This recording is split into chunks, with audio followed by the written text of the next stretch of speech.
Voilà, bonjour, bonjour à tout le monde. Donc, bienvenue pour cette table ronde qui, comme chaque année, c'est un peu une tradition dans le salon EPSJ. Le dernier jour, il y a ce Job Dating Day où on essaye de recevoir des candidats au poste qui sont ouverts.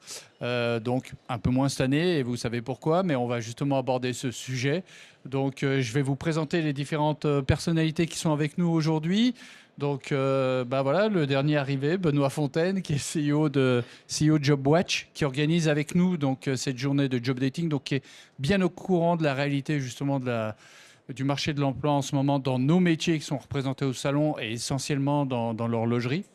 Ensuite, on a Monsieur Olivier Cujan, qui est directeur du CFP technique à Genève, qui inclut l'école d'horlogerie de Genève, donc c'est très important pour nous.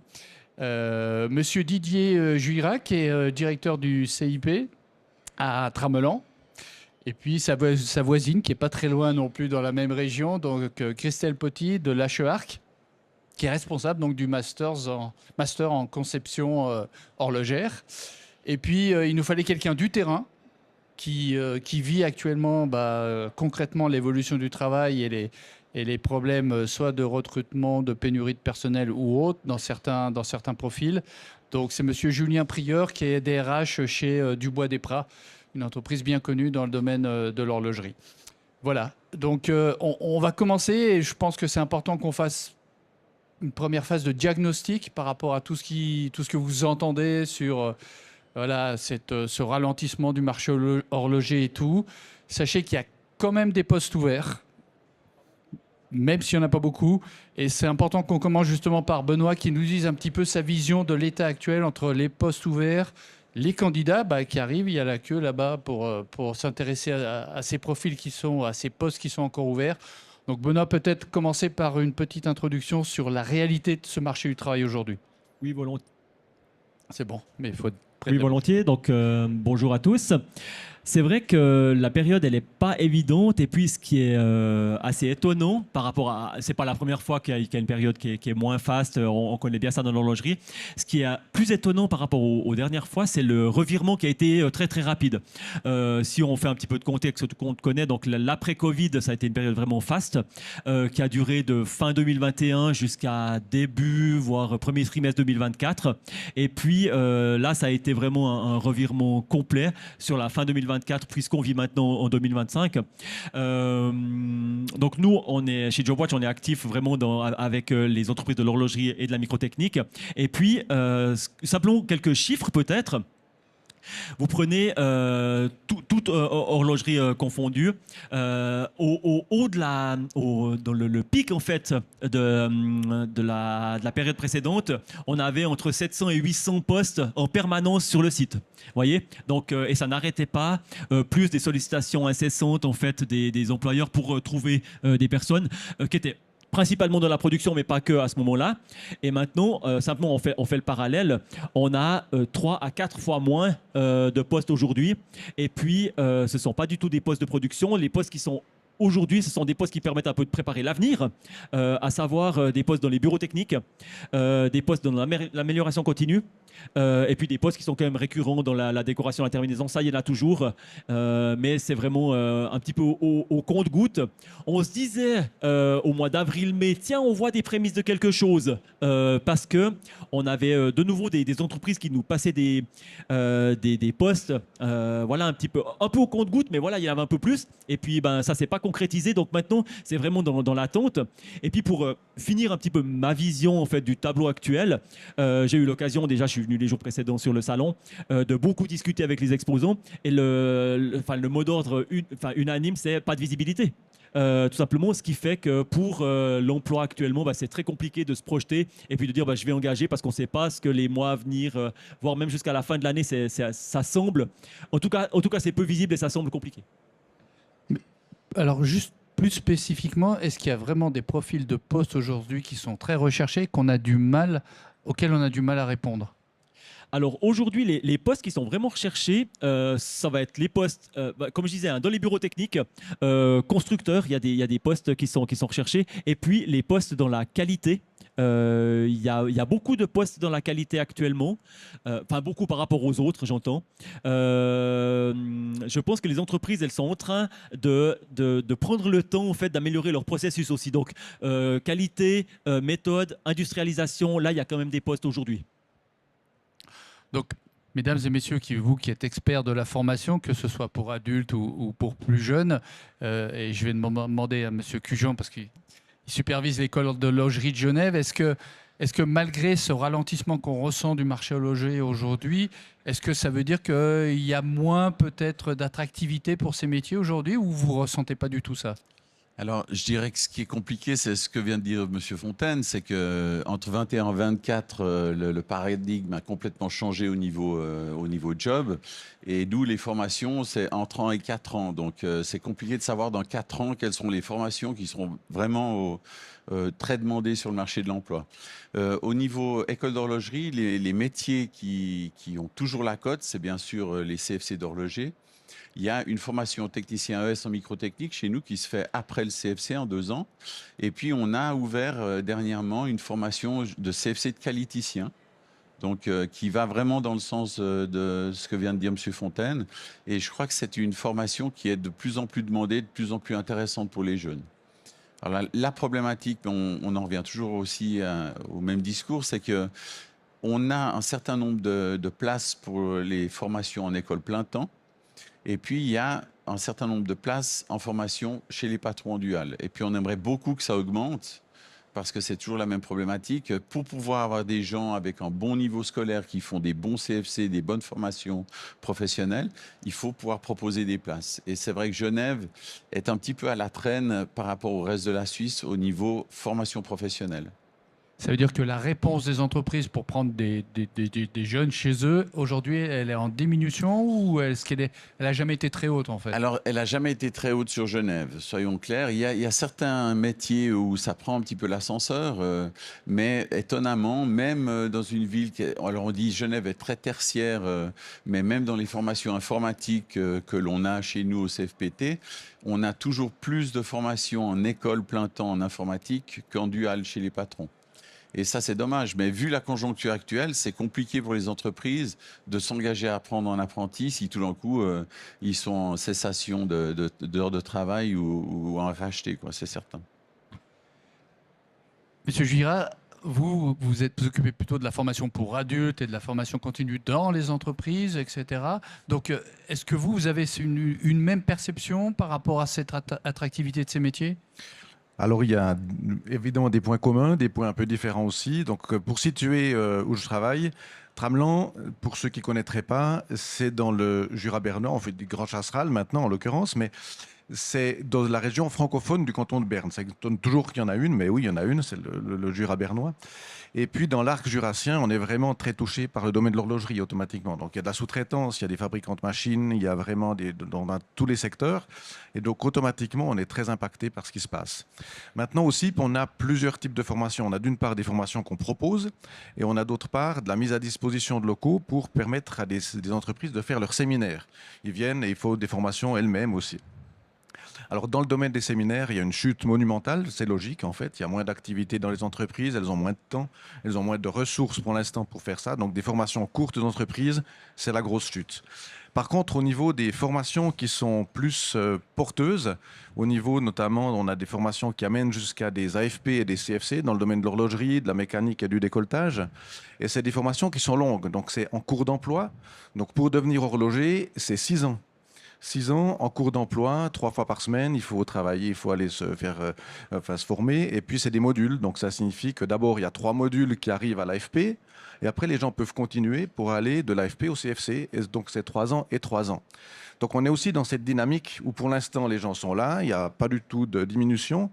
Mais par contre, on ne sait pas ce que ça va donner quand ils arriveront à la fin. Alors, c'est des gens qui travaillent, vu qu'ils sont en cours d'emploi, ils sont en entreprise pour l'instant. Une grande partie des formations, je dirais, pour arriver au CFC sont même financées par les entreprises. Donc ça, c'est une bonne chose. Mais on est dans le domaine d'adultes. Donc c'est des gens qui sont hyper motivés. Souvent, quand c'est des femmes qui viennent, c'est majoritairement des femmes dans l'horlogerie, majoritairement des hommes dans le décolletage. Ça vous étonnera certainement pas. Et puis, donc, les femmes qui viennent, souvent, elles travaillent à la maison, elles doivent s'occuper des enfants, elles se forment 3 fois par semaine, et puis elles arrivent à faire 6 ans de formation. Donc, ces formations-là, elles continuent et ça va bien. Mais on ne sait pas très bien ce qu'elle va donner à la suite. Et puis, par contre, ce qui a tendance aussi à diminuer, c'est les formations courtes pour les entreprises. Donc des formations plus générales, peut-être de formation de management, tous différents éléments qui n'arrivent pas à une reconnaissance vraiment reconnue, mais qui sont des cours je dirais de connaissances transversales. Et celles-là, alors, elles ont tendance à diminuer aussi pour l'instant. Sachant que vous avez un peu une exclusivité dans le décolletage chez vous en Suisse. Il n'y a pas beaucoup de centres de formation pour adultes pour le décolletage. Non, alors on est à peu près le seul en fait. Donc ça signifie qu'on a aussi pour les apprentis qui ont une spécialisation dans le décolletage, qui ne sont pas dans une entreprise qui peut former elle-même, donc ils viennent chez nous de toute la Suisse. Et la moyenne d'âge à peu près de... Alors pour les jeunes, c'est des jeunes, donc c'est des apprentis, donc ça c'est l'âge usuel. Par contre pour les adultes, dans les formations, ça va de 20 à 55 ans. Donc à 55 ans, on peut devenir horloger. Tout à fait, oui. Donc si jamais... Bon, ils travailleront peut-être pas longtemps après, c'est le hic, mais disons qu'en tout cas c'est possible. Oui, il y en a qui le font. D'accord. C'est intéressant de savoir qu'il y a encore des adultes qui peuvent envisager une mutation professionnelle grâce à vous, quoi. Alors je dirais que on va en reparler plus tard certainement dans ce débat, mais je pense que la flexibilité, la possibilité de changer de travail, de pouvoir s'adapter à de nouveaux travaux, c'est essentiel si on veut garder un travail actuellement. Donc si on revient à quelques générations un petit peu plus jeunes et la formation académique, donc puisque vous gérez le master en conception horlogère, alors pareil, en termes d'attractivité et tout, comment évoluent ces formations aujourd'hui par rapport aux nouvelles exigences technologiques? Est-ce que vous sentez toujours chez les jeunes une attractivité de ces métiers? Est-ce que vous êtes confiante pour l'avenir? Alors effectivement, au master en conception horlogère, c'est une formation déjà qui existe depuis 20 années. Donc on a quand même eu beaucoup de fluctuations au niveau de la taille des volets au cours de ces dernières années. Là, cette année, on a quand même un phénomène assez extraordinaire, c'est qu'on n'a jamais eu autant d'inscrits depuis le début de l'existence de cette volée. Alors on a un peu du mal à se l'expliquer. Au niveau du marketing, il n'y a pas beaucoup plus qui a été fait. Mais moi, ce que j'ai pu constater, c'est que par rapport justement au marché actuel, on a quand même des personnes qui ont envie d'intégrer des maisons horlogères, pas forcément en conception, mais qui pensent que le master va leur permettre justement d'intégrer plus facilement, d'être plus compétitif en fait par rapport aux autres candidats. Alors, comme l'a dit M. Fontaine tout à l'heure, effectivement, il y a des postes de constructeurs qui sont ouverts actuellement. Il y en a, mais pas non plus énormément. Et beaucoup de gens ont cette envie d'intégrer des bureaux techniques, ont cette envie de progresser au niveau de leur carrière. Nous, on reçoit des jeunes qui sortent de bachelor.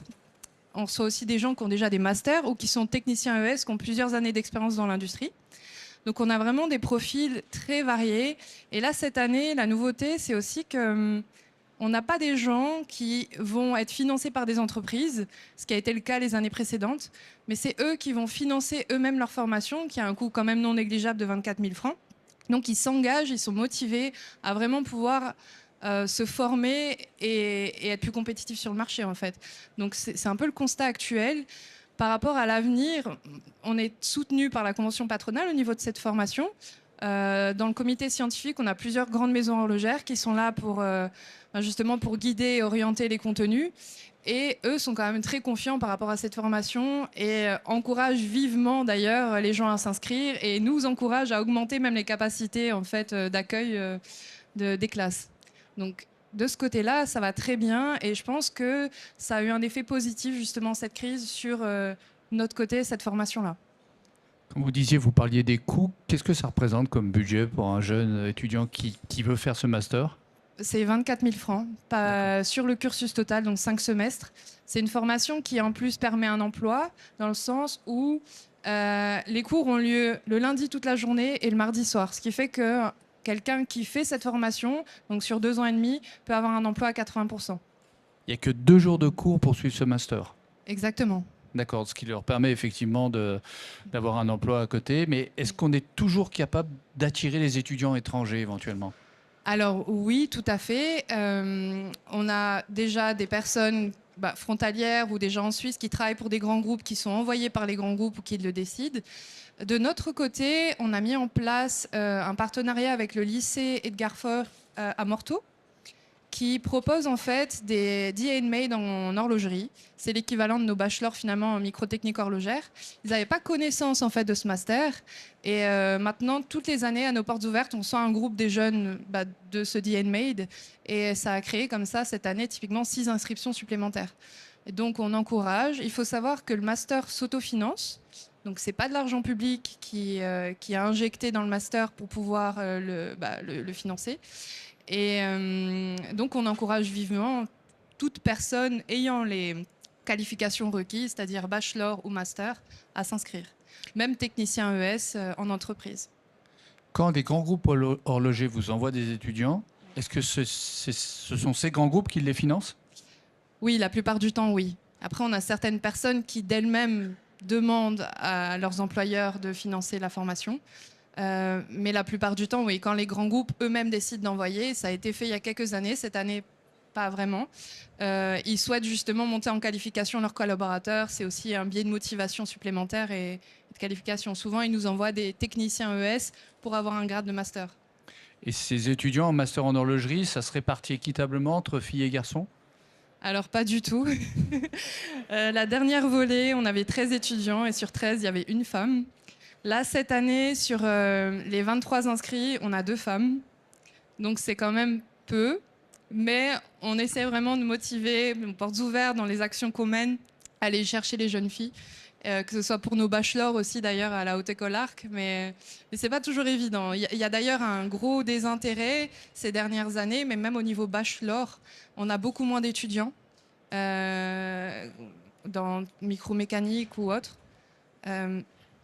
Alors, on n'arrive pas forcément à l'expliquer. Il y a la conjoncture actuelle, il y a tout ce qui, finalement, a été mis en place par les lycées et autres. À Neuchâtel, il y a une formation duale qui a été créée. Et puis, forcément, ceux qui viennent de CFC n'ont pas forcément la connaissance ou l'envie de retourner ensuite sur les bancs de l'école alors qu'ils ont déjà un salaire. Donc, ça a baissé nos étudiants. Et du coup, pour les filles, ça va avec.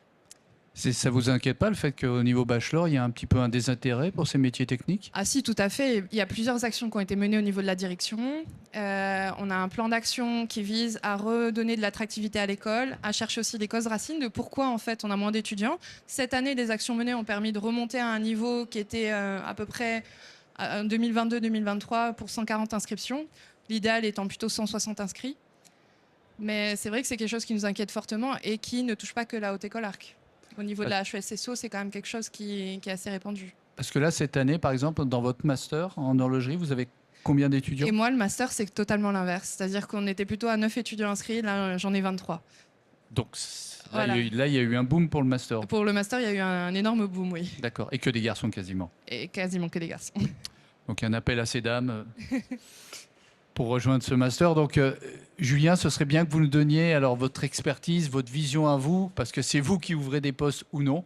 Donc c'est important qu'on ait votre perception à vous aujourd'hui. Oui, on m'entend là, c'est bon? Oui. Oui.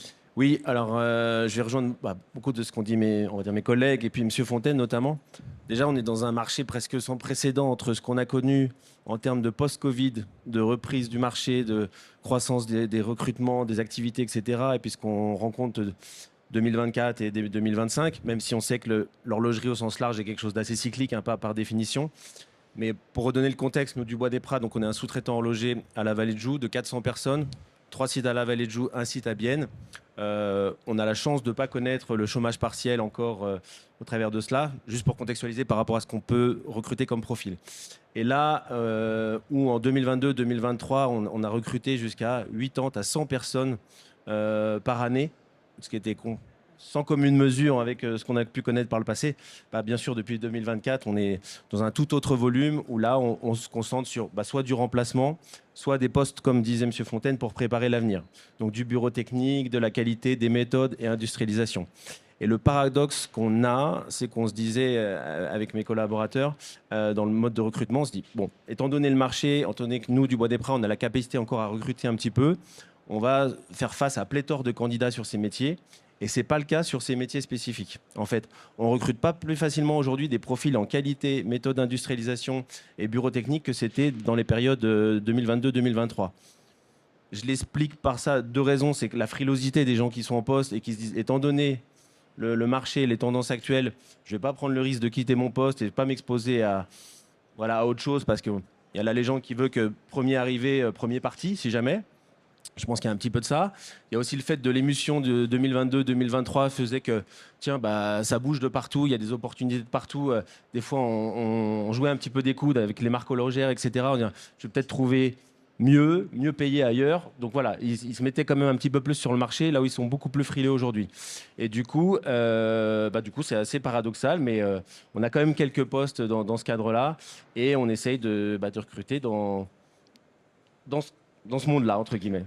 Donc aujourd'hui, les postes que vous avez ouverts, c'est dans ces métiers-là? C'est dans ces métiers-là, ouais. Exactement. Et vous avez combien de postes ouverts dans ces métiers? Là, on en a 4-5 aujourd'hui. D'accord.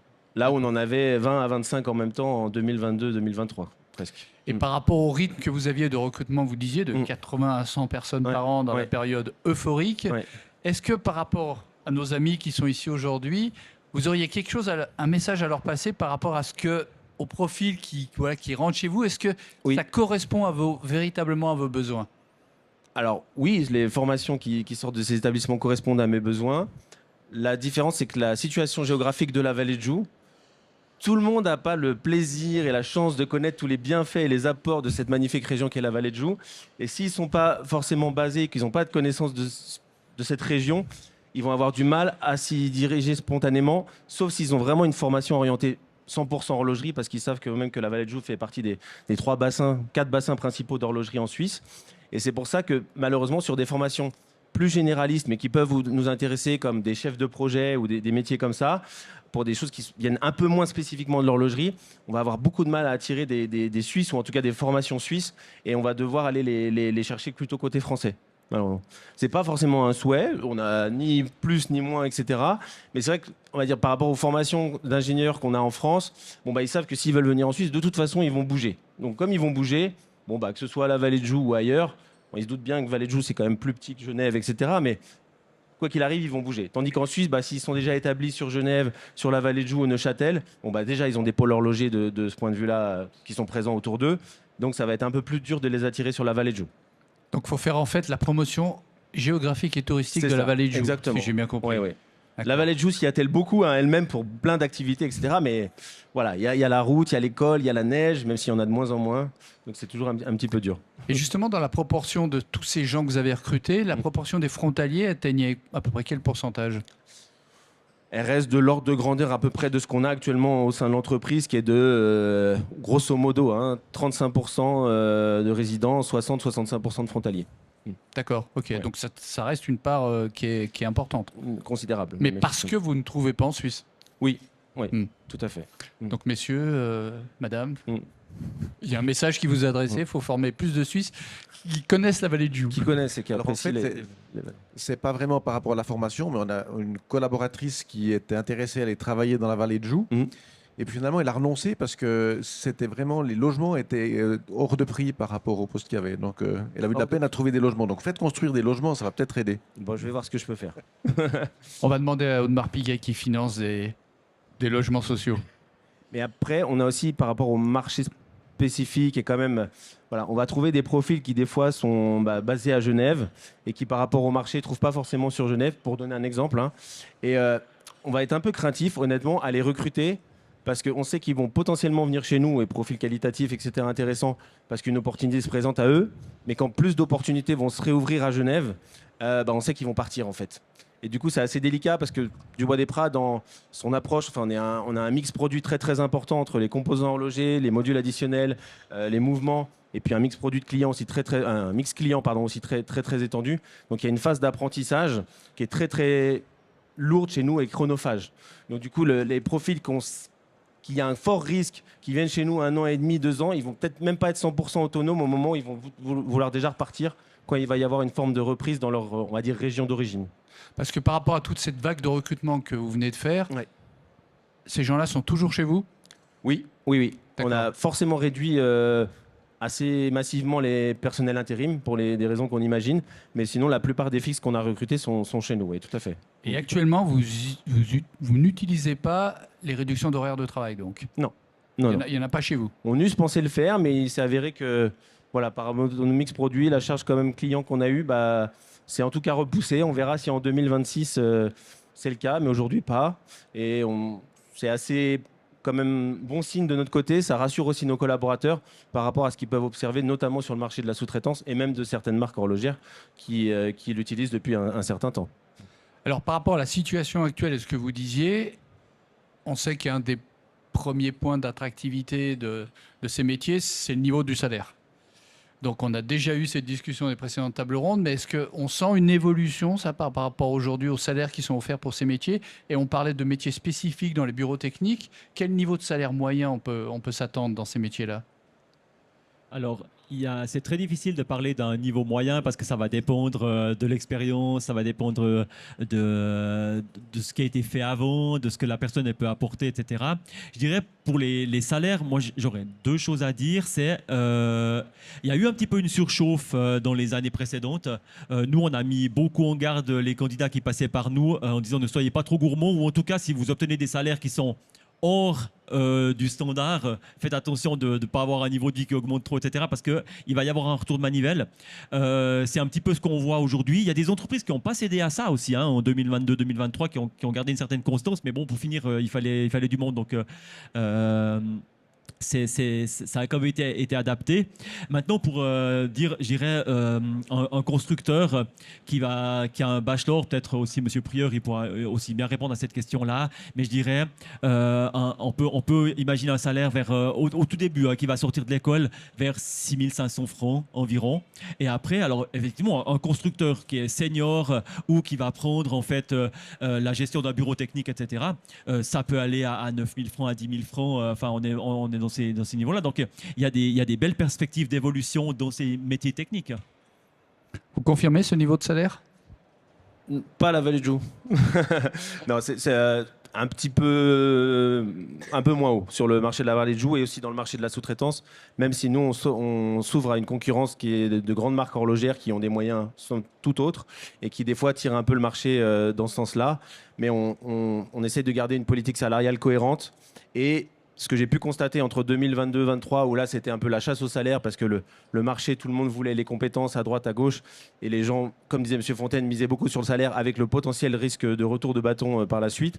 Aujourd'hui, il y a une forme d'ouverture qui est vraiment plus importante, où ils vont faire attention aussi à d'autres critères, et un des critères qui, pour le coup, l'avantage un peu du poids des bras, c'est cette stabilité. Le fait qu'on ne soit pas un RHT, aussi la qualité des produits sur lesquels on travaille, c'est des choses qu'on arrive à mettre encore plus en avant qu'on le faisait déjà de toute façon avant. Mais là, du coup, effectivement, c'est des signes quand même qui sont rassurants pour des personnes qui se voient dans la longévité et la stabilité. Moi, je voulais juste revenir sur un point que M. Prieur il a évoqué tout à l'heure, c'est l'attractivité, en fait, par exemple, pour que quelqu'un vienne à la Vallée de Joux, etc. Nous, on voit une évolution quand même du côté des candidats maintenant, c'est que, et je dirais plutôt dans les plus jeunes, je dirais jusqu'à 35 ans comme ça, ils sont très, très motivés par le challenge qu'ils vont trouver. Ils sont prêts à bouger. Alors, effectivement, quand on est un petit peu au début, quand on a peut-être une famille moins établie, etc., c'est peut-être plus simple, hein, j'entends, mais c'est quand même quelque chose par rapport à il y a 5 ans, il y a 8 ans, où on restait bien dans sa région, un peu zone de confort, etc. Ça a évolué. Les candidats, en fait, maintenant, ils sont à la recherche d'un challenge qui va leur plaire et ils sont OK de bouger, en tout cas plus qu'il y a quelques années.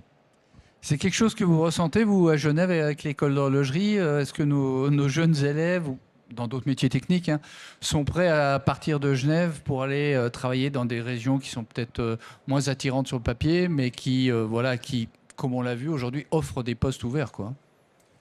Alors, je ne suis pas sûr qu'ils soient pas prêts à partir. Je pense que c'est l'intérêt du travail maintenant qui prime. Mais je ne sais pas si M. Dubois va pouvoir aller dans le sens de ce que je vais dire, mais on a l'impression que les jeunes aussi cherchent une autre manière de travailler. On a beaucoup l'impression que les jeunes n'ont pas envie forcément de prendre des jobs à 100%, mais sont plus sur du temps partiel, des 60-80. Et puis, c'est compliqué, je pense, pour les entreprises d'engager des gens comme ça. Moi, je me rends compte en tant que directeur par rapport aux enseignants que l'on recherche, parce qu'on a la même problématique avec les enseignants pour les métiers professionnels.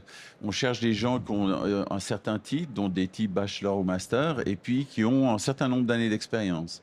Alors, on a deux problématiques, c'est que les gens connaissent pas ou peu l'enseignement. Donc, s'ils changent de boulot pour venir faire de l'enseignement, ils sont pas sûrs que ça va leur plaire, parce que c'est quand même quelque chose de particulier. Et puis la deuxième chose, c'est qu'on n'est pas forcément dans les bonnes marges dans les bonnes échelles de salaire avec des gens qui ont de l'expérience de professionnels de 15 ou 20 ans d'expérience. Alors c'est vrai que c'est pas forcément attirant au niveau du côté salaire. Par contre, c'est un autre job. Ceux qui s'essayent à l'enseignement et qui découvrent l'enseignement et qui se rendent compte que c'est quelque chose qui leur plaît énormément, ils changent parce que c'est l'intérêt du boulot. Alors, on a évoqué un point qui est extrêmement important, on a senti évoluer ces dernières années, c'est justement quels sont les principaux critères dans vos entretiens d'embauche et autres que vous entendez chez les jeunes aujourd'hui, hormis le salaire, qui est un point important, mais quels sont les autres éléments? Parler de temps partiel, éventuellement de télétravail dans l'horlogerie, c'est un peu compliqué, mais vous allez nous expliquer si c'est possible ou pas. Mais est-ce que c'est quelque chose dans les attentes maintenant de ces nouvelles générations qui arrivent sur le marché, ou peut-être que vous entendez en master? Est-ce qu'il y a des critères aujourd'hui qui, selon vous, ont évolué? C'est vrai que par rapport à nos étudiants sortant du master, globalement, on a quand même beaucoup de retours. J'ai déjà parlé géographiquement parlant, c'est plus un problème pour eux. On a d'ailleurs des jeunes qui viennent, ou des gens, pas forcément jeunes, qui viennent de Genève, qui viennent de Delémont pour suivre notre cursus. Et puis, une fois leur diplôme en main, pour ceux qui ont envie de changer, qui ne sont pas forcément dans une entreprise horlogère, parce que ce n'est pas forcément le cas, ils sont prêts à bouger justement à la Vallée de Joux, à Genève, à Bienne, et puis finalement à se déplacer là où le travail est. Donc ça, c'est plus un problème. Puis maintenant, par rapport aux conditions, c'est vrai qu'on entend de plus en plus parler de flexibilité, que ce soit au niveau télétravail ou au niveau horaire. Et puis ça, c'est quelque chose qui revient quand même énormément. Donc c'est vrai que nos étudiants ont plus tendance à vouloir une adaptabilité de la part de leur employeur que de leur part à eux. Et puis ça peut poser problème. Dans mes discussions qu'on a aussi avec nos partenaires industriels à la HEARC, ça remonte souvent et c'est vrai que ça leur demande beaucoup d'efforts. C'est pas toujours possible parce que c'est clair qu'un constructeur finalement en bureau technique peut se permettre des jours de télétravail car il a son outil informatique. Quelqu'un qui travaillerait plutôt en production, soit un opérateur ou quelqu'un en suivi de production, en chef de projet, c'est pas forcément évident. Alors oui, on peut adapter la tranche horaire, mais le télétravail pas forcément. Donc oui, c'est quelque chose qui revient beaucoup aussi au niveau du master et au niveau de la haute école ARC. Qu'est-ce que vous entendez, Julien, vous, dans les entretiens d'embauche, justement sur les attentes, les nouvelles attentes de ces recrues? Est-ce que vous arrivez à faire du télétravail avec la production? Alors j'entends beaucoup de choses dans les entretiens que je dois recadrer rapidement souvent. Non, oui, une des dominantes principales, il y a un petit peu plus de temps partiel effectivement sur des métiers et des fonctions qui historiquement n'avaient pas l'habitude d'en demander, on va dire. Par exemple ça c'est une chose, des fonctions bureau technique, des fonctions, tout ce qui est fonction support, etc. De type ingénierie, technicien, qui n'avaient pas usuellement l'habitude, on était plus sur des personnels de production, majorité féminine pour le coup, et puis là ça s'étend vraiment à beaucoup plus de monde dans les demandes. Après, dans ce qui est possible, ça va dépendre un petit peu de notre marché, de notre situation. Après, il y a aussi beaucoup de demandes autour du télétravail. Nous, on y répond pour essayer de se mettre un peu en ligne avec le marché favorablement dans une certaine mesure. Déjà sur les métiers qui le permettent, parce qu'il y a des métiers naturellement qui sont soit sur la production, soit en lien très proche avec la production, qui ne donnent pas de sens d'être à distance. Et pour pas créer trop de frustration de ces personnes-là par rapport aux autres qui ont cette possibilité, on le limite à 1 jour par semaine. On limite à 1 jour par semaine et on ne prend pas d'engagement contractuel dans le temps. Voilà, on se laisse la possibilité de revenir en arrière si justement ça crée des tensions, des problématiques de mode de fonctionnement. Mais ça va jamais au-delà d'1 jour par semaine. Sauf cas exceptionnel d'une problématique spécifique d'un collaborateur, voilà, qui peut. Mais non, en termes de règles, non, ça va jamais au-delà d'1 jour par semaine. Et c'est pas toujours le vendredi et le lundi? C'est interdit le vendredi et le lundi même. Ah, c'est interdit le vendredi? Oui, on a eu quelques expériences par le passé où le télétravail se transformait souvent en week-end prolongé, on va dire. Alors, qu'est-ce qui vous permet, justement, dans un entretien d'embauche, surtout sur des profils très recherchés, Vous, chez Dubois des Pras, qu'est-ce qui vous permet de faire la différence? Quelles sont les petites valeurs ajoutées que vous pouvez mettre dans un entretien pour séduire et attirer quelqu'un? Alors, comme je l'ai dit tout à l'heure, déjà, il y a la stabilité de l'entreprise. Il y a aussi le côté, je parle pour Dubois des Pras, hein, je ne peux pas me positionner pour les autres entreprises, côté familial de cette entreprise, qui est une entreprise historique qui a 125 ans l'année prochaine et qui est toujours indépendante. Ce qui est vraiment très, très, très, très rare aussi dans l'horlogerie aujourd'hui. Et ce que je vais mettre en avant en plus, ça va être, parce que je l'évoquais aussi tout à l'heure, mais c'est le mix produit. Donc, ça va avoir tous les sujets de l'horlogerie qu'on va travailler du cœur de la montre, hein, donc du composant, du module additionnel, quantième perpétuel, chronographe, du mouvement, et aussi notre mix client. On travaille, je peux malheureusement pas les citer, mais pour les plus grands noms de l'horlogerie. Et en fait, dans leur book professionnel, j'ai envie de dire, dans leur CV, leur parcours, ils vont être amenés à toucher des produits d'une qualité, d'une exigence qui varie en plus selon les marques, avec d'autres critères esthétiques, d'autres critères différenciants qui vont les exposer, les mettre dans le bain très très vite. Et une fois qu'ils ont fait le plus dur chez nous, après tout peut paraître presque plus facile. Mais c'est aussi, ça c'est un point très important avec mon équipe de recrutement sur lequel on insiste dans nos recrutements, c'est que, on en parlait tout à l'heure, l'équilibre un peu vie privée, vie professionnelle devient de plus important pour la nouvelle génération, et c'est tout à fait, on le respecte. Par contre, et on respecte beaucoup ça, parce qu'en plus, avec la vallée de Joux, on a beaucoup de gens, même des profils type ingénieurs, etc., qui viennent très très tôt le matin, 6h, 6h30, pour partir comme les horlogers, entre guillemets, traditionnels, historiques, pour partir à 15h30, 16h, aller faire 1h30 de vélo ou de course à pied dans les bois. Beaucoup y trouvent ce mode-là, il y a ces choses-là. Par contre, je fais vraiment attention à ce que les nouveaux et les jeunes, etc., quand ils viennent chez nous, ils aient conscience que chez nous, la journée, c'est la journée. Elle n'a pas besoin de faire 12 heures, elle n'a pas besoin de faire 11 heures, mais elle fait 8h, 8h30. Et par contre, c'est à fond, quoi. C'est à fond par rapport à ce mix produit, les exigences clients, etc. On se doit d'être en réponse toujours vis-à-vis de tout cela. Et du coup, ils ne voient pas les journées passer. Alors, j'alerte vraiment là-dessus parce qu'il y en a qui trouvent parfaitement leur équilibre et ça leur convient parfaitement de, entre guillemets, de pas voir la journée passer. Et puis d'autres qui aimeraient bien être plus tranquille, quoi. Chaque chose les unes après les autres. Donc voilà, on alerte là-dessus parce que sinon on sait que ça va pas fonctionner. Et c'est dans aucun intérêt des deux parties que ça fonctionne pas. Donc malgré la conjoncture dont on parle, on a toujours 8 heures, mais 8 heures à fond, quoi. Exactement. Tout D'accord. à fait. Mais vous avez entendu les horaires horlogers, on commence à 6h30, on finit à 15h30. C'est pas une obligation, hein, c'est un choix de certains. Après, on va des faire horaires flexibles. Et après, on va faire du sport. Vous, en tant que Benoît, en tant que de perception de cette marque employeur, etc., de la différence qu'on peut offrir pour attirer des talents, par rapport à ce que dit Julien, est-ce que ça vous parle ou est-ce qu'il y a d'autres éléments que les employeurs ne mettent pas suffisamment en valeur pour attirer des talents? Alors, c'est vrai qu'il y a pas mal d'éléments qui tournent autour de l'organisation du travail, etc., du télétravail, de ces choses-là. Et je trouve que les employeurs, ils pourraient mettre plus en avant, mais ça a quand même été évoqué, hein, c'est ce que l'entreprise, elle peut apporter, en fait, aux candidats en termes de projets, en termes de challenge, en termes de notoriété quelque part, en termes parce qu'on ne sera pas tout le temps dans la même entreprise, donc d'avoir telle ou telle entreprise dans son CV pendant quelques années, ça fait toujours bien. Et ça, c'est malgré tout finalement un peu moins mis en avant. Je trouve ça pourrait être un peu plus mis en avant. Vous le sentez comme ça aussi, messieurs, qui sont à tête de formation, que ce soit adulte ou plus jeune. Vous sentez peut-être que l'employeur n'a pas toujours les arguments nécessaires pour séduire de futurs recrues? Bon, je dirais peut-être maintenant que l'argument des employeurs est un petit peu moins important parce qu'il y a moins de postes. Donc, je pense que c'est surtout l'employé maintenant qui doit de nouveau prouver qu'il est à la bonne place. Alors, nous, on est un petit peu décalé par rapport au marché de l'emploi de manière directe. Par contre, on a vraiment aussi ce qu'on entend des autres entreprises avec lesquelles on travaille. Cette tendance est totalement là. C'est-à-dire que quand quelqu'un vient postuler, en général, quel que soit le poste, c'est si possible un travail à temps partiel. Si possible avec du télétravail et si possible avec un bon salaire aussi. Donc c'est vrai. Donc, et le domaine de l'horlogerie fait encore rêver quand même, j'entends. Plus l'horlogerie que la sous-traitance, qui a quand même un niveau de salaire en général un peu moins haut, on va dire. Olivier, vous avez quelque chose à rajouter? Non, le télétravail au niveau de l'enseignement, à part pendant la période Covid où les enseignants étaient à la maison, mais les élèves aussi, c'est évidemment pas possible. C'est compliqué chez nous de faire du télétravail.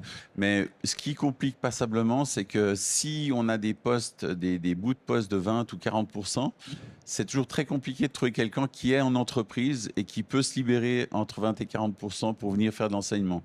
Et c'est tout à fait compréhensible parce qu'une grosse entreprise qui a son personnel, qui a son planning et qui doit doit libérer un employé 1 ou 2 jours par semaine, ça devient très compliqué, surtout dans les métiers techniques. Je pense que moi, je vois par exemple mon collègue qui dirige le CFPR, où il y a beaucoup de gens qui ont leur cabinet d'architecte, d'intérieur, des choses comme ça, qui sont à leur compte. C'est plus simple de se libérer 1 ou 2 jours par semaine. C'est eux qui gèrent leur planning que quand on est dans une grosse entreprise comme on les connaît dans le technique. Oui, Benoît. Nous, ce qu'on voit dans les demandes des candidats, en fait, le travail à temps partiel, on le voit pas tant que ça. Bah, il peut y avoir, enfin, il y a un peu un cliché là derrière. Il y a peut-être certaines mamans, etc., qui demandent ça, mais autrement, plutôt les candidats, ils sont tout à fait ok de travailler à 100%. Par contre, la demande de télétravail, alors ça, elle est vraiment importante. Beaucoup demandent s'il y a des jours de télétravail prévus. Vous l'entendez aussi au niveau du master, cette volonté d'avoir une flexibilité du travail qui est beaucoup plus importante qu'avant? Au niveau du master, pas forcément. D'autant plus que nous, on exige quand même un présentiel de 20% par semaine, donc ça leur permet un emploi à 80%. Nous, ce qu'on entend plutôt, c'est les négociations justement avec les employeurs. Pour avoir ce 80%, pour négocier justement ce 20% destiné au master, c'est là que des fois les choses peuvent se compliquer un petit peu. Après, au niveau de l'emploi lui-même, j'ai pas forcément de statistiques si les étudiants restent à 80%, reprennent à 100%, mais c'est pas quelque chose qu'on entend vraiment énormément. C'est vraiment le télétravail qui revient aussi plus souvent. Je rejoins M. Fontaine là-dessus. Mais c'est vrai que globalement, moi, de ce que je peux constater autour de moi par rapport à ce qui se passe aux nouvelles générations, même les hommes finalement sont de plus en plus intégrés dans les vies de famille. J'ai des collègues qui se répartissent finalement chacun 80 papa, maman et qui gardent les enfants 2 jours par semaine à la maison. C'est quelque chose qui se fait aussi de plus souvent. Donc je comprends que ça peut être des demandes qui viennent progressivement aussi. Oui, Julien. Oui, je voulais revenir sur un aspect séduction dans le cadre du process de recrutement et pour attirer aussi les compétences et les personnes. On prête des points d'attention importants dans le cadre du process de recrutement. C'est déjà, chez nous, chez Dubois des Pras, c'est que ça dure pas, ça s'éternise pas. Donc on va pas faire 4, 5 entretiens avec 9 tests psychomoteurs, etc. Enfin, tout ce qui est possible. Pourquoi? Pour la simple et bonne raison que déjà, ça n'a pas forcément plus d'efficacité de ce que je peux observer du marché en termes de succès ou de non-succès. Mais c'est aussi que des candidats qui vont passer tous ces tests, tous ces entretiens et qui, au final, vont être pas pris, vont avoir une sorte de rejet dégoût, si j'ose dire, de l'entreprise, qui fait que dans un process plus tard, s'il est amené à recandidater, etc., parce qu'il a plus d'expérience, parce qu'une fois de plus, il correspond plus au poste, ou parce que voilà, quelque chose de plus proche de lui, s'il a eu une expérience agréable dans le cadre du process et pas trop longue, il va plus facilement revenir vers l'entreprise que s'il a fait 5-6 entretiens pour qu'on lui dise non, ce ne sera pas vous finalement.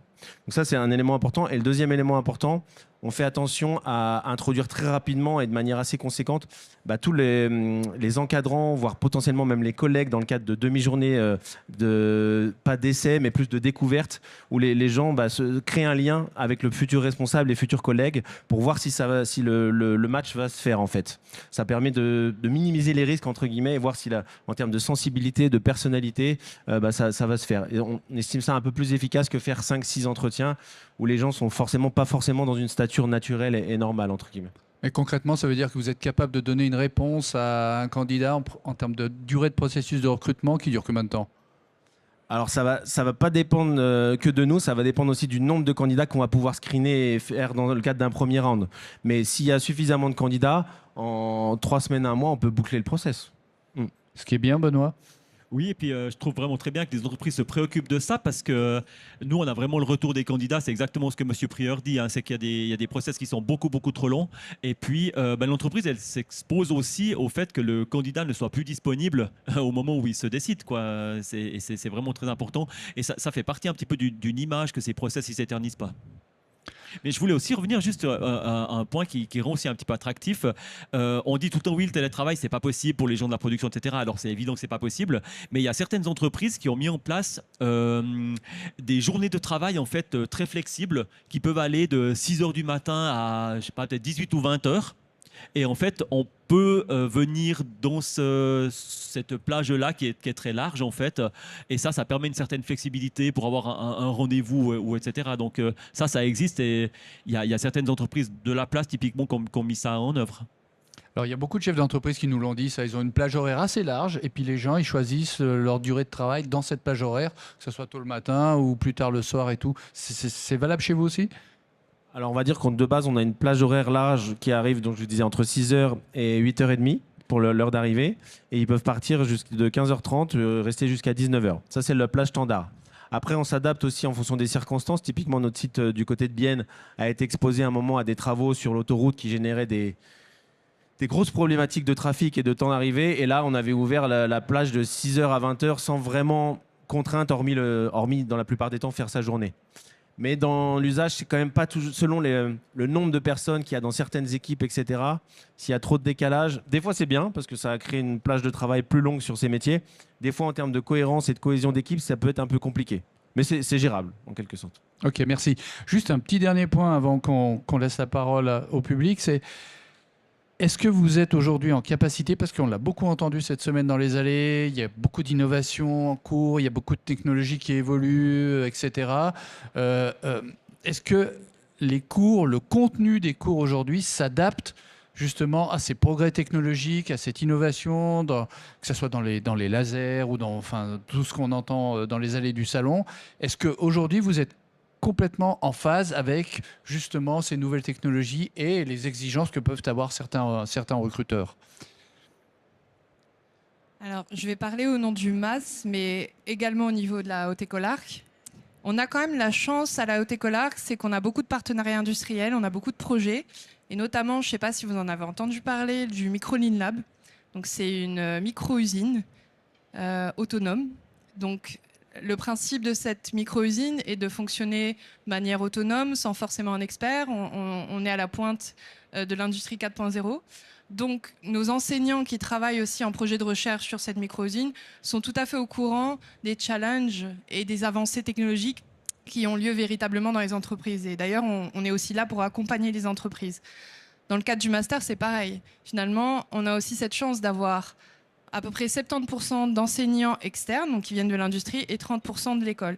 Finalement, toutes ces personnes sont au courant de tous ces challenges et on adapte les cours, évidemment, en fonction des avancées dans les entreprises. D'autant plus que, comme j'ai dit, on a un pilotage, un comité scientifique en fait, qui se réunit une fois par année, minimum, pour guider justement les contenus des cours et être en adéquation vraiment avec les besoins des entreprises dans le domaine horloger. Typiquement, lors de la dernière volée qui a eu lieu en 2022-2024, il y a une modification de ces cours avec des modules, par exemple sur les guidages flexibles, les nouveaux procédés de fabrication qui ont été rajoutés et qui ont remplacé des cours qui étaient finalement devenus obsolètes au cours de ces dernières années. Donc au niveau du MAS, je peux clairement le dire que oui, on est totalement en adéquation et justement à chaque volet, on s'adapte en fonction des recommandations des entreprises. Est-ce que c'est valable pour vous deux aussi? Alors, je dirais que pour les formations initiales AFP, CFC, on a beaucoup moins de souplesse que pour les formations supérieures. On a des plans de formation avec des règlements d'apprentissage qui sont édités par la Confédération, qui sont remis à jour généralement tous les 5 ans. Mais ça n'empêche pas qu'il y a beaucoup de formations continues qui se font pour les enseignants dans nos centres de formation. Et puis, s'il y a des choses technologiquement particulièrement intéressantes et modernes, c'est évident qu'on va tout faire pour l'intégrer dans le programme. Si vous permettez, je vais faire un peu un pas de côté, en fait. Parce qu'en fait, on parle beaucoup maintenant ici des formations qui sont tertiaires, qui sont pointues. Et puis, j'aimerais mettre ça en relation avec 2 éléments. D'une part, le premier, c'est qu'on a maintenant, on parle toujours de l'IA qui amène beaucoup de choses.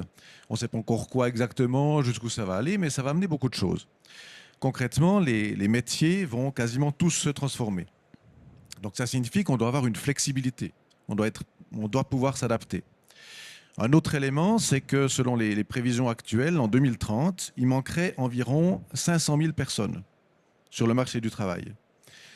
C'est un Globalement. Globalement. Sur le marché du travail, il manquera 500 000 personnes en 2030. On va les trouver où, ces personnes?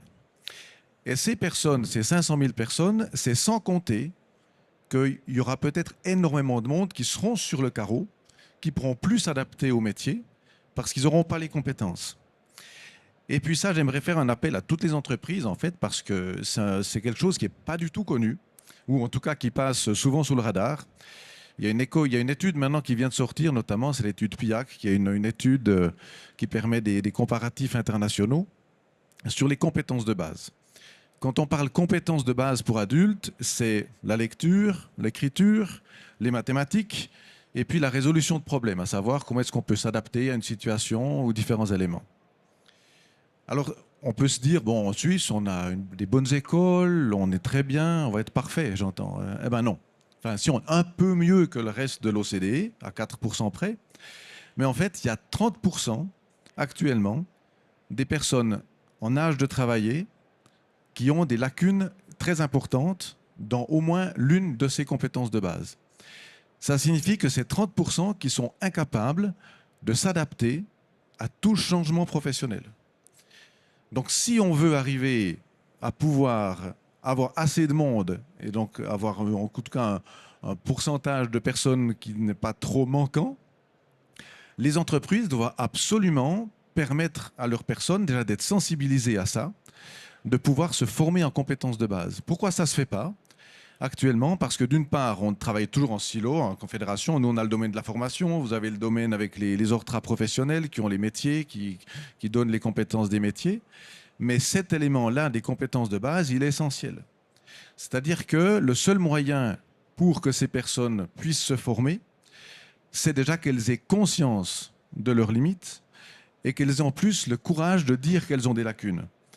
Jusqu'à maintenant, c'est ce qu'on remarque souvent dans les entreprises, c'est qu'il y a une peur de dire qu'il y a des lacunes en compétences de base. Soit le chef va se moquer d'eux, soit ils vont dire que bon voilà, c'est quelque chose qui arrive, mais c'est un réel problème et puis il faut vraiment le prendre à bras le corps. Et il y a un élément qui peut aider déjà les entreprises pour sensibiliser là-dedans, c'est un programme qui est financé par la Confédération, qui s'appelle Simplement mieux au travail. Et il y a des millions à disposition, dans plusieurs années, et c'est de l'argent qui ne peut pas être dépensé. À quoi sert cet argent? Ça permet aux entreprises de former en compétences de base dans leur entreprise, leurs employés, et pour ça d'avoir un soutien pour le financement de la mise en place du cours et pour la participation des personnes. La seule condition, c'est que ça a leur lieu durant les heures de travail.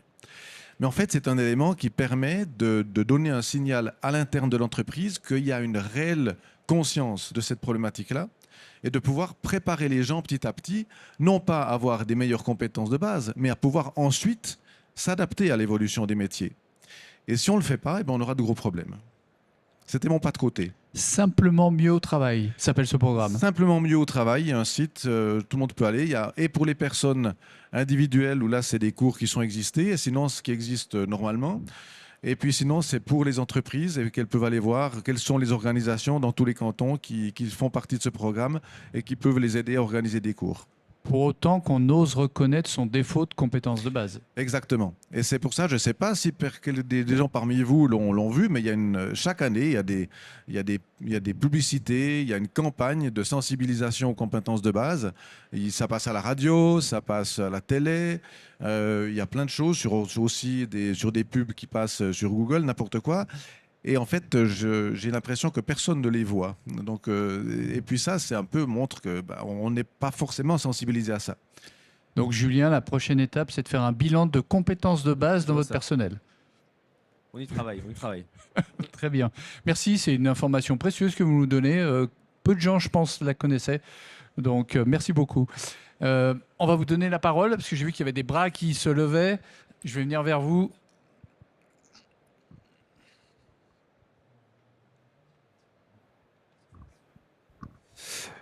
Mesdames et messieurs, bonjour. Je m'appelle Thomas Zakarian, j'ai 32 ans, adulte en reconversion professionnelle. J'arrive du sud de la France. Je viens de m'installer pas loin de la vallée de Joux, côté français, aux Rousses. Et j'ai pour objectif de faire une école que j'attaque la semaine prochaine qui se trouve à Gland. C'est l'école suisse de certissage. Donc je vais me reconvertir dans le métier de certisseur horloger. Et donc je prends le micro pour faire écho à ce qu'a dit Monsieur Prieur tout à l'heure. Sur la vallée de Joux, je suis un grand sportif, donc c'est vrai que j'ai un attrait pour cette région qui va surtout mettre en avant mon attrait pour le sport et tout ce qui s'ensuit, et surtout pour les manufactures horlogères qui se trouvent dans côté de vallée de Joux. Donc la question que je me pose, quels seraient vos conseils, vous en tant que professionnel, pour moi, en sortie d'école, pour candidater dans soit les manufactures, soit la sous-traitance? comment puis-je les contacter, vers quel site je peux me tourner, ou si directement je dois aller vers les maisons horlogères pour poser mon CV et pour éventuellement décrocher des entretiens. Merci. Qui veut répondre? Julien ou Oui. Alors, je ferai pas l'affront à M. Fontaine de pas dire de ne pas aller sur JobWatch. Hein. Au contraire, vous trouverez tout votre bonheur là-bas. Après, ce qui va être important, c'est quand même de vous renseigner sur les maisons. Et dans le sens où, typiquement, si vous vous adressez à nous en tant que certisseur, nous, on ne fait pas d'habillage. Donc forcément, il y aura un... Bon, de toute façon, vous n'auriez pas eu de succès, même si votre profil nous avait retenu, puisqu'on n'en fait pas. Mais voilà, si vous êtes renseigné un petit peu sur la maison, sur ce qu'elle fait, sur comment elle appréhende ses métiers, etc., bah voilà, ça fera tout de suite une accroche dans votre candidature. Après, c'est montrer... je sais pas, ça va dépendre un petit peu des métiers, qu'est-ce qui est l'attrait. Mais déjà, vous êtes rapproché géographiquement, donc c'est aussi quand même... c'est pas un élément indispensable, mais c'est un élément qui rassure en termes de flexibilité des maisons horlogères, les sous-traitants, etc. Si la personne n'est pas trop loin, on dit voilà, il y a plus de réactivité. S'il est entre guillemets un tout petit peu malade le lundi matin, il va quand même faire l'effort s'il habite à 15 minutes, alors que s'il habite à 1 heure, il le ferait peut-être pas. L'idée étant pas de devenir complètement malade et de contaminer les collègues non plus. Mais voilà, donc vous avez déjà fait les bons signes entre guillemets, et puis vous êtes dynamique et jeune souriant. Je suis très confiant pour vous en tout cas. Vous êtes sur la bonne voie. Benoît, un conseil? Moi, je vois, c'est toujours compliqué pour les candidats en fait qui font une reconversion et qui ont uniquement une expérience limite, pas seulement académique. L'école suisse de certissage, elle a bien sûr une bonne partie pratique. C'est compliqué de ne pas pouvoir justifier d'expérience pour décrocher un emploi. Mon conseil, faites tout ce que vous pouvez pour avoir même des stages, même justifier d'un petit peu d'expérience, de construire une partie d'expérience parce que vous allez rassurer en fait votre futur employeur pour avoir un CDI ou comme ça à un moment donné. Peut-être même, alors être inscrit chez nous c'est une bonne chose c'est sûr, mais n'hésitez pas aussi s'il y a des possibilités via les postes temporaires. Ça c'est aussi, on aime moins ces postes temporaires, il y a moins de sécurité, etc. Mais je pense que enfin, je ne connais pas votre parcours, j'entends, mais si vous venez de totalement autre chose, de construire un petit peu d'expérience, ça va être très important pour trouver un travail par la suite. Ce qui est important dans le message qui vous a été passé, c'est qu'il est prêt à venir dans la vallée de Joux. J'ai vu. Il y est déjà presque. Il y est déjà presque. Un petit Monsieur? J'ai peut-être juste un petit élément supplémentaire à dire. Pour les personnes en reconversion, enfin moi je vois plutôt ça comme quelque chose de positif, dans le sens où on peut appréhender quelqu'un qui a déjà une certaine maturité professionnelle, et souvent dans le cadre d'une reconversion, la personne a un peu plus choisi que son métier qu'elle l'a peut-être fait initialement. Et comme elle a choisi son métier, il va y avoir une motivation qui va être potentiellement plus importante et qui reste un attrait potentiel pour un futur employeur. Bonjour, je m'appelle Lionel Jacquier, j'ai 25 ans d'expérience dans la métallurgie pour des applications horlogères. Et en fait, je suis surpris. En fait, je vais faire une petite critique que j'espère constructive. Parmi la liste des intervenants, il n'y a pas de politicien qui pourrait donner, je pense, un avis, une certaine vue plus générale du problème économique, qui soit industriel et autres, et un responsable ou un spécialiste de l'IA. On a dû attendre 50 minutes pour entendre quelqu'un qui finalement parle de métiers d'avenir, qui d'ailleurs l'horlogerie sera soumise, je pense, à un tsunami évident, parce qu'elle a connu un tsunami en 2008 grâce à Lehman Brothers. Elle a eu un Covid qui lui a permis de se rattraper. Mais je pense honnêtement qu'elle ne pouvait pas prévoir, personne ne pouvait prévoir. Mais par contre, elle peut imaginer l'ampleur du tsunami avec l'IA. Parce que ça va toucher bien sûr les personnes du type JobWatch, non seulement en tant que personnel, mais pour les candidats qui vont venir chez eux. Oui, en fait, tous ceux qui sont en fait ici dans cette salle sont impactés par l'IA. Ou en tout cas, si ce n'est pas eux, leur descendance. On aura de graves soucis. Donc je pense qu'il faut très rapidement, pour la Suisse, qui a toujours un peu une difficulté à lancer une mécanique, la Confédération, on la connaît, c'est qu'il faut très très rapidement réagir. Il faut réagir au biais de la formation, mais dans tous les sens. Financement, quand j'entends qu'il faut 24 000 francs suisses pour être formé dans l'horlogerie, alors qu'il suffirait que la Suisse invente un système type pays voisin, France, CPF, c'est-à-dire que les employeurs pourraient payer une partie de leur de leur année une partie de formation qui fait que si un jour son employé se retrouve au chômage, il pourrait repartir sur une formation qui serait payée. L'idée est déjà bonne qu'on ait un deuxième pilier, ça c'est déjà une bonne chose.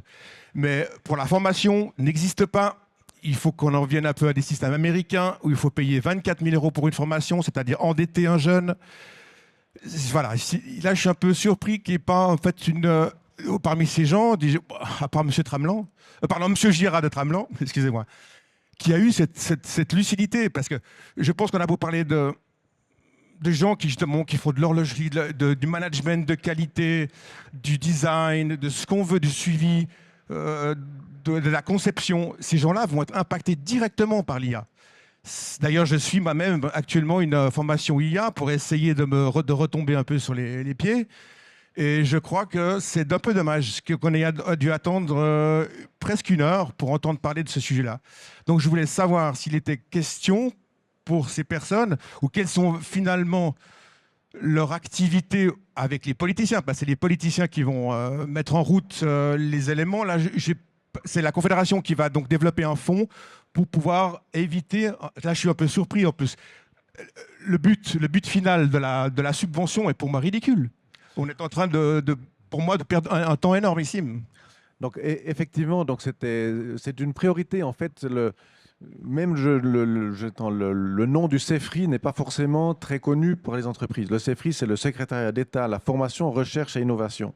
C'est ceux qui valident toutes les formations, mais c'est aussi eux qui ont vraiment la possibilité d'amener des visions stratégiques pour le développement de certaines catégories de formation. Et notamment, c'est pour ce qui est, en l'occurrence, là, des compétences de base, avec le programme Simplement mieux au travail, donc qui est un subventionnement voulu par la Confédération, qui est réparti ensuite dans les cantons, et il y a des prestataires partout qui peuvent aider les entreprises là-dessus pour les compétences de base. Par rapport à la question que vous disiez de s'inspirer de ce qui est en France, alors c'est aussi des choses qui ont été très largement débattues au niveau politique, au niveau national. Il y a maintenant, depuis 2018, une loi sur la formation continue qui a enfin donné une certaine légitimité à la formation continue. Il y a eu des années de discussion parce que la décision est entrée dans un article dans la Constitution en 2006 et la loi est arrivée en 2016. Donc ça montre déjà l'empressement du Conseil fédéral qui est une loi concernant ça. Et ensuite, la difficulté, c'était de voir le financement. Le financement, d'abord, c'est-à-dire qu'il n'y en a quasiment pas, et il veut encore être supprimé, il y a un risque qu'il soit totalement supprimé. Par contre, il y a un soutien qui est donné, pas par ce biais-là, mais par le CEFRI, pour les brevets. Parce qu'on avait encore un décalage entre les brevets et les formations universitaires ou académiques, où finalement les candidats devaient quasiment tout payer. Et maintenant, la Confédération rembourse la moitié des brevets et des diplômes quand les gens sont arrivés à l'examen. Donc, à condition que ce soit les gens qui le payent eux-mêmes et pas l'entreprise. Bon, des fois, il y a un peu des choses qu'on ne sait pas derrière, mais ça, c'est pas grave. Donc, ça signifie qu'il y a déjà des outils qui se mettent en place. Par contre, il y a vraiment un no-go pour tout ce qui était un système de fonctionnement et de déduction étatique pour le financement. Alors ça, c'est vraiment, ça a été mais partout, et tous les donc on ne peut même pas aborder ça, quoi. Donc, ça fait, voilà. J'aurais bien aimé aussi, mais c'est pas le cas. Est-ce que quelqu'un d'autre veut réagir, notamment sur l'impact de l'IA sur nos métiers ? Oui, alors en tout cas chez nous, on se prépare, on est en train de constituer des viviers, etc. pour que quand les demandes deviendront évidentes de nos clients pour des compétences en IA, ce qui est somme toute aujourd'hui très peu le cas dans l'horlogerie. Il y a quelques entreprises qui ont ouvert des postes explicitement où ces mots apparaissent en fait. Vous avez entièrement raison, c'est que de toute façon l'horlogerie ne va pas y échapper. Il va y avoir en tout cas, si ce n'est un bouleversement, mais en tout cas un impact de ces métiers-là. Pour l'instant, c'est assez peu le cas. Donc nous, on se prépare, mais il y a peu de demandes. Julien, de votre côté, on sait qu'en production, il y a de plus en plus de machines qui sont assistées par l'intelligence artificielle dans leur fonctionnement. Est-ce que vous, ça a un impact ? Est-ce que vous pouvez répondre concrètement à cette interpellation ? Oui, il marche plus. Si, c'est bon. Bon, je trouve la remarque de monsieur un petit peu dure, dans le sens où l'IA n'était pas le cœur du sujet aujourd'hui, et que l'IA, même s'il représente un petit intérêt et sur des choses sur lesquelles on s'oriente et sur lesquelles on a une vision pour le futur, aujourd'hui, dans le cœur du recrutement, c'est pas un critère qui apparaît dans 99% des des candidatures, enfin des postes, je veux dire. Maintenant, par rapport à ça, voilà, on a des groupes de travail qui essayent d'anticiper un peu les choses qui vont se faire au niveau de l'IA. Donc pas spécifiquement autour du recrutement et des nouvelles recrues, mais plus une stratégie d'entreprise. Comment on va s'adapter par rapport à certaines évolutions qu'on estime. On se forme vis-à-vis de ça, on se forme en interne, etc. Et pour répondre aussi sur la partie formation par rapport à nos voisins français qui ont le CPF ou le droit individuel à la formation, c'est une bonne chose en soi. Maintenant, avec la conscience et les valeurs qu'on a, nous, dans l'entreprise, ce que j'aime bien dans notre système, c'est qu'on a des budgets formation pour accompagner sur des formations diplômantes en cours d'emploi, des choses comme ça. Mais entre guillemets, on décide avec le collaborateur et selon la motivation et un peu les enjeux et les intérêts et les résultats du collaborateur vers qui on va développer nos budgets. Et pas arroser un petit peu tout le monde dans le sens où des fois ça va être utilisé à mauvais escient, voire pas utilisé, et plutôt ciblé sur qui, entre guillemets, je dis bien le mérite, et voilà, et avoir une résonance là-dessus et générer, on va dire, un cercle vertueux de motivation. Tu voulais rajouter quelque chose, Benoît ? Oui, moi je voulais dire, l'IA, quelque part, il ne faut pas oublier que ça reste un outil qui va accompagner. J'entends, je ne sais pas, si on prend par exemple le domaine de la construction dans les bureaux techniques, certes, l'IA va être, je pense, peut-être même prépondérant. Enfin, j'entends, voilà, ça va arriver dans les prochaines années. Mais pour pouvoir utiliser ces outils-là, ça n'empêche pas d'être passé par les formations de base. Et je pense que tout ce qui a été présenté ici, l'IA ne va pas se substituer. Ça va être un outil supplémentaire comme si on prend il y a longtemps, la CAO est devenue un outil supplémentaire aux constructeurs qui faisaient avec la table à dessin, etc. L'IA, ça va être un petit peu la même chose et il faut que, à mon avis, que ça reste un petit peu la même chose et pas que l'IA se substitue aux personnes. Donc, quelque part, oui, qu'on soit conscient des possibilités de ces outils, qu'on sache les utiliser. Maintenant, ça n'empêche pas que toutes les formations et les connaissances restent indispensables dans les termes dans lesquels on les a évoqués aujourd'hui. Christelle, est-ce que vous voulez rajouter quelque chose ? Oui, moi je parle par rapport à notre réalité, ce qu'on vit à la charge. Je parlais tout à l'heure de la micro-usine et du développement justement de l'intégration de l'IA dans les machines pour les rendre autonomes, pour rendre des processus autonomes. C'est quelque chose qui fait peur. Quand on en parle et qu'on présente ça à des industriels ou à des jeunes ou au tout public, la question qui revient régulièrement, c'est « mais plus tard, l'IA va nous prendre notre travail ». Comment est-ce qu'on peut finalement s'adapter pour ne pas perdre certaines qualifications qu'on aurait déjà actuellement sur tout ce qui est processus et puis au niveau de la machine. On parle effectivement, on n'aura plus besoin d'un régleur sur une machine. Les régleurs actuellement, qu'est-ce qu'ils deviendront ? Nous, ce qu'on fait à la Schwark, et on a mis en place des workshops publics avec différentes entreprises dans le domaine du recrutement pour voir comment est-ce que nos formations continues peuvent s'adapter finalement à l'évolution technologique et à l'intégration de l'IA. Donc c'est quelque chose qui est réfléchi déjà depuis plusieurs années. Le Microlearning Lab a été créé en 2016. Et puis c'est quelque chose qui suit son cours, qu'on ne met pas forcément en avant fréquemment et publiquement, mais c'est des thématiques sur lesquelles on travaille, en tout cas ardument à la Haute École Arc et dans toute la HESSO. Merci. Est-ce qu'il y a d'autres questions ? Oui, monsieur. Bonjour, je m'appelle Jean-Philippe Dubarry, je suis horloger depuis 23 ans et en fait voilà, je recherche depuis plusieurs mois en fait une formation pour faire de la haute complication et en fait je vois qu'il y a rien du tout à ce niveau-là. Je me retrouve dans une situation un peu compliquée puisque je me retrouve soit quand je réponds à une annonce, soit je suis sous-qualifié, soit je suis surqualifié et en fait j'arrive pas en fait à passer au step au-dessus. Voilà, je veux savoir si vous avez des solutions. Quelqu'un peut répondre ? Je peux répondre juste en partie. Je vais laisser les experts de la formation en parler, mais c'est simplement légitime qu'il n'y ait pas de formation spécifique à la haute complication par rapport au marché qui s'offre en face. En fait, s'il y avait des sections spécifiques là-dessus, il y aurait trop de diplômés par rapport à ce que le marché de l'emploi peut offrir sur la haute complication. La haute complication, dans, une fois de plus, 99% des cas, ça va être fait sur l'apprentissage sur le terrain par rapport à des marques qui vont d'abord donner l'accès via de l'horlogerie, entre guillemets, simple, et progressivement faire évoluer vers des choses plus compliquées. Mais je laisse les experts de la formation. Alors en fait, on a aussi eu des contacts. D'abord, il y a eu une volonté de savoir est-ce que ça vaut la peine d'organiser un cours de ce genre-là. Et puis finalement, on a vu que ce n'était pas possible parce que la haute complication, ça devient des modes de faire très spécifiques des entreprises.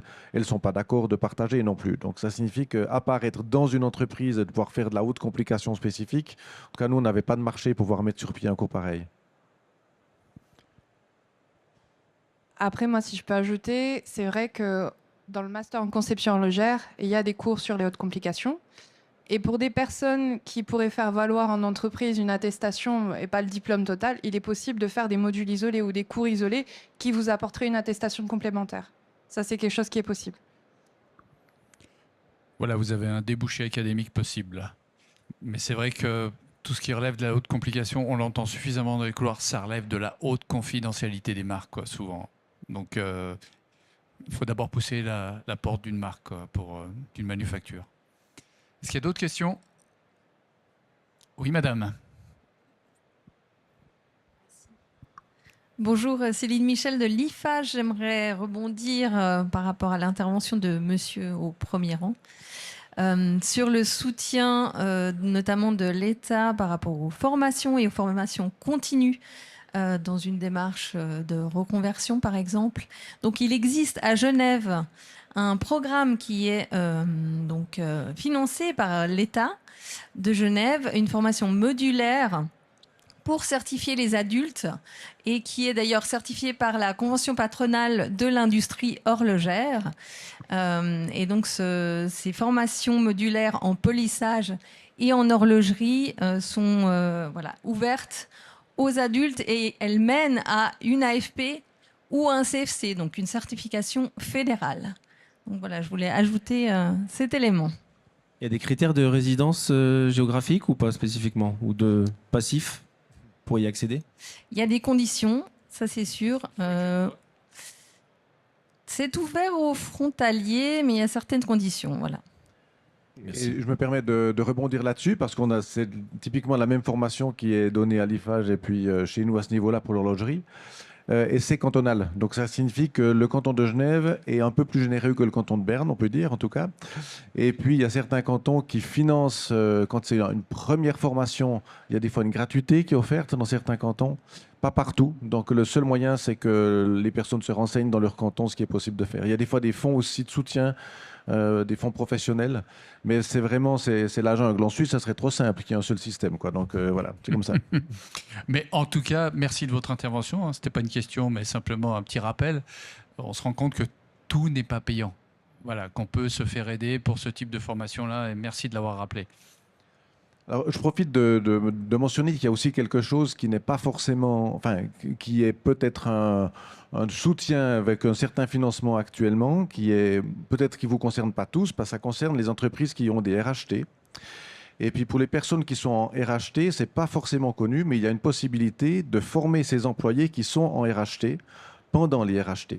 Donc ça signifie qu'il y a certaines conditions à remplir. Il faut que ce soit une formation qui soit utile et pour les employeurs et pour les employés. Ça ne doit pas être de l'activité usuelle de l'entreprise, mais c'est tout à fait possible. Il faut que ce soit organisé par quelqu'un qui est formé comme formateur, qui puisse faire un scénario de cours auparavant, de s'annoncer auprès de l'autorité cantonale de chômage.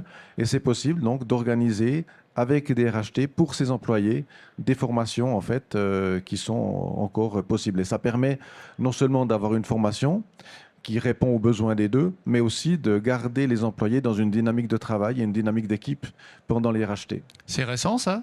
Non, mais c'est pas connu. Non, c'est pas connu, non, parce que donc ça s'inclut dans les heures qui sont concernées par des réductions d'horaire. Exactement. Donc c'est possible. Donc le salaire doit continuer à être versé pour le complément. Hein, j'entends, c'est clair. La formation, le coût de la formation est pris en charge par l'entreprise, mais comme si c'était une formation dans n'importe quelle condition.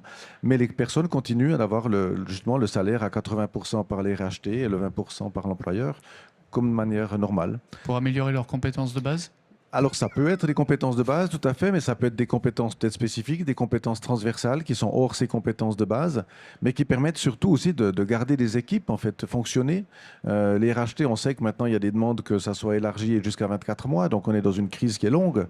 Donc, c'est bien de pouvoir garder une dynamique de travail. Merci, c'est précieux comme info. Julien? C'est un système dont on avait connaissance et qu'on avait planifié d'utiliser, entre guillemets, mais comme je l'ai dit initialement, nous, on a repoussé les RHT. À jamais, j'espère, malgré tout. Donc, mais oui, c'est peut-être pas très connu, mais on en a quand même connaissance, oui. Et très efficace, pour le coup. Très, très pertinent. Merci beaucoup. Une dernière question? Écoutez, si ce n'est pas le cas, on va remercier Madame messieurs, parce que vous avez apporté des informations très utiles et précieuses. Je pense que vous serez certainement interpellés individuellement par les gens qui sont là, mais en tout cas, merci beaucoup. Je pense qu'on peut les applaudir. Merci.